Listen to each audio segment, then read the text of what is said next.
Hey y'all, it's Heel Heat time. Hi everybody, welcome to Heel Heat.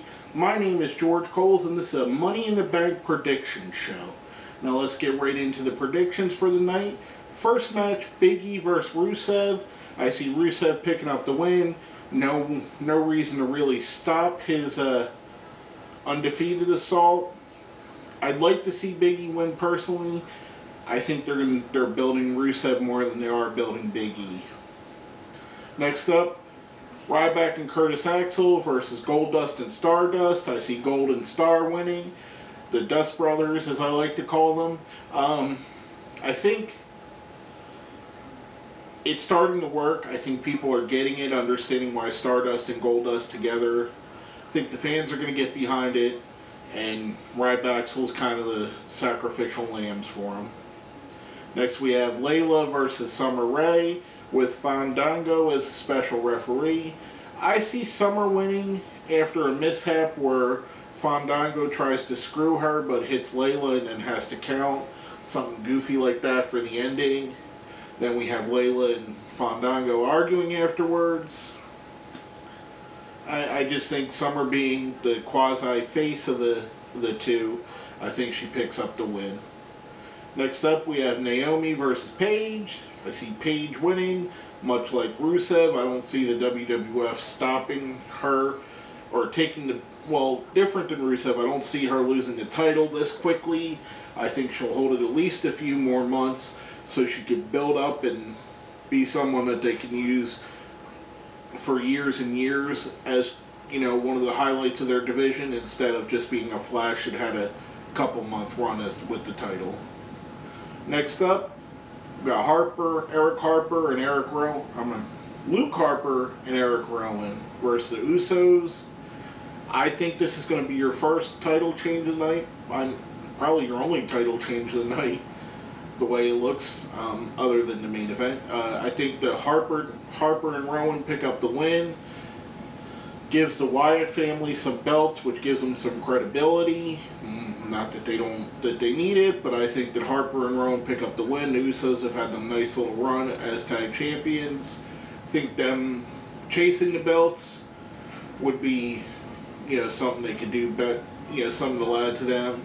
I see Goldust and Cody coming in for the next feud for the Harper and Rowan group. The Usos moving on to different things, of course. But that's just my opinion. Next up, the first of the two Money in the Bank matches, this one for the Money in the Bank contract. We have Seth Rollins versus Dean Ambrose versus Rob Van Dam versus Kofi Kingston versus Jack Swagger versus Dolph Ziggler. And still as of today, Bad News Barrett's in the match, even though he has a separated shoulder. So either he's going to participate and it's not as bad as we think it is, or they're going to take him out and not replace him, or he'll be taken out and replaced.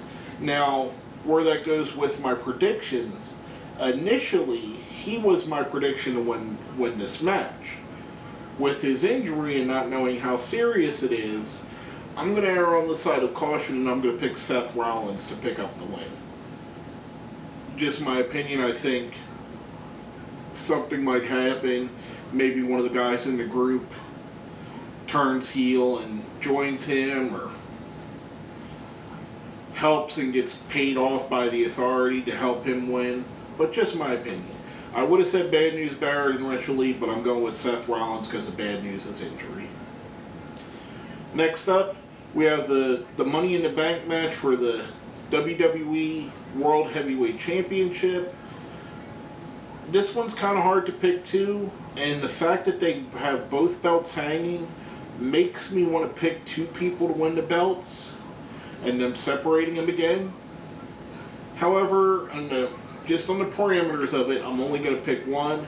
My heart wants me to pick two. My head is saying pick two. My heart is saying pick two people to each grab a belt. But I'm only going to go with one winner. Just because it's booked as, and they keep saying it as one title, so I'm going to go with one winner. We have Cesaro versus Sheamus versus Bray Wyatt versus Alberto Del Rio versus Randy Orton versus Roman Reigns versus Kane versus John Cena. Now, each one in the group has a decent reason to win it. Bray Wyatt to get more power. Del Rio's been a champion before. Cesaro building up to become a world champion. Sheamus has been a champion before. Orton getting back some of what he had last year. Roman Reigns, obviously he's hot right now. Kane being the corporate guy. Kane and Orton could work together. One of them two could win, or both of those two. But the guy I see winning it is John Cena. Couple reasons for this. Even before I seen the SummerSlam poster, which solidified my thinking on this, and spoiler alert if you haven't seen it, they've released a SummerSlam DVD front cover, and it's got a picture of John Cena and Brock Lesnar, which leads me to believe that Brock Lesnar is going to wrestle John Cena for the world title, specifically since they've been saying that when Brock Lesnar comes back at SummerSlam, he's wrestling for the championship. Now, that's what makes me think Cena's win. Even before that, I thought that Cena would win for a couple reasons. A, I think as soon as Daniel Bryan comes back, they want to give him the world title back and give him the run that he didn't get. So I think out of the guys in here, it would hurt Cesaro's character to have him lose the title quickly. Bray Wyatt as well. Roman Reigns as well. Some of the other guys, Sheamus, Alberto Del Rio, Randy Orton, wouldn't hurt him as much. Kane, it wouldn't hurt as much. But I think for marketing reasons and the fact that really we've been a few months without an actual world champion, John Cena winning gives them that guy that they could put on the radio shows, that they could put on the local TV shows, that they could put on Conan O'Brien or the Today Show, and give them the face of their company. Whether you like it or not, it is what it is. But basically, let's go back over that quick recap. Rusev beats our Big E. Goldust and Stardust beat Rybaxel. Summer Rae beats Layla. Paige beats Naomi. Harper and Rowan beat the Usos. Seth Rollins wins the contract Money in the Bank. Cena wins the title Money in the Bank. Those are my predictions. Tune in a couple days after the pay-per-view and we'll see how they went. But basically, that's all I have to say about this. My name is George Coles, and this has been yet another episode of Heel Heat.